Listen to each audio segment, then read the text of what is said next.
Another super episode, don't you think?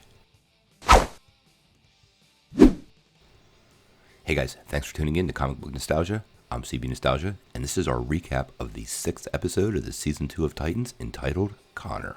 Before we get started, don't forget to get in on our October giveaway. We're giving away a Blu-ray copy of Spider-Man Far From Home. All you need to do to win is be a subscriber to this channel, leave a comment, and a like below. Well, let's dig into another great episode. The last one left us off with Jason Todd falling to his death, and it was unclear what we were going to get in this episode. And we actually got a great combination. Not only did we get to figure out what happened to Jason, but we also got an awesome introduction to Connor. Not Connor Kent yet, interestingly enough. We actually spent about a half hour just with Connor, and the action was off the chart. Now, let's dig into what happened. We pick up this episode with Connor and Crypto making their escape from Cadmus, pretty much what was teased last season. We're also introduced to a lot of Superman characters, or at least characters from the Superman mythos, and the specter of Lex Luthor hangs over all of it. First and foremost, we get to meet Mercy Graves, who Natalie Gomez portrays near perfectly. That sinister, get-it-done kind of attitude that we all know Mercy has comes right to the screen. You have to love it. And of course she had kryptonite bullets. The other Superman character we had is Dr. Eve Watson, who in the show helped create Connor. We also learn she carries a ton of guilt about the whole process. It's still unclear whether she actually made it out of this episode, but I think she probably did. I loved how she served as almost a Jiminy Cricket and a new conscience for Connor. Now getting the full exposition on his background was done pretty well, I thought, making sure the fans of the show who are unfamiliar with Connor know that he's both half Superman and half Lex Luthor and what it does to him. More or less, most people are familiar with him from the Young Justice series, at least on the DC Universe, but knowing why Connor Kent is the way he is was done really well. He's got a lot of good and bad in him. I also love the portrayal of the Luthor farm, but the fight scene in there was great. Clearly, Connor has stepped up the power level on the show quite a bit.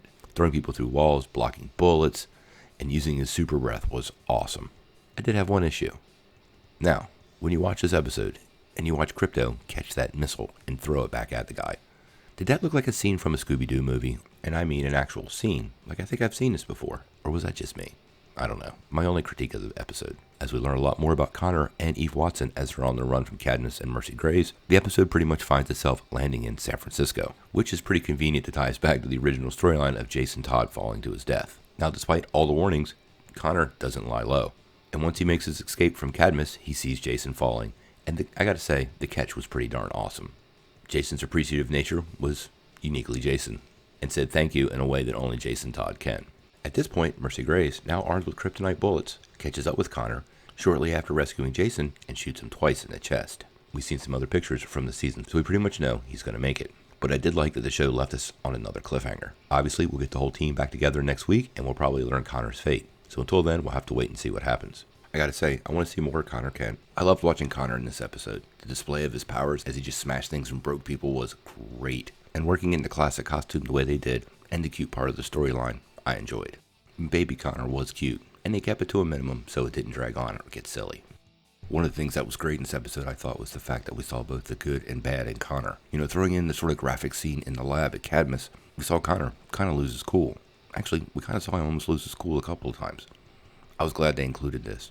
And although the guy really has to work hard to look angry, he looks like that nice of a guy. I think that part of Connor is well established, and I'm really glad that they did it that way. You can't have Connor Kent without anger issues. I also really enjoyed the evil face of the corporation that they gave to Cadmus. The television commercial was classic. I actually thought it was a real commercial for about 5 seconds. Then to see the flip side and actually how evil they are with the mutilated bodies in the vats was sort of perfect, and really sets up the kind of bad guy that Lex is going to be in the future.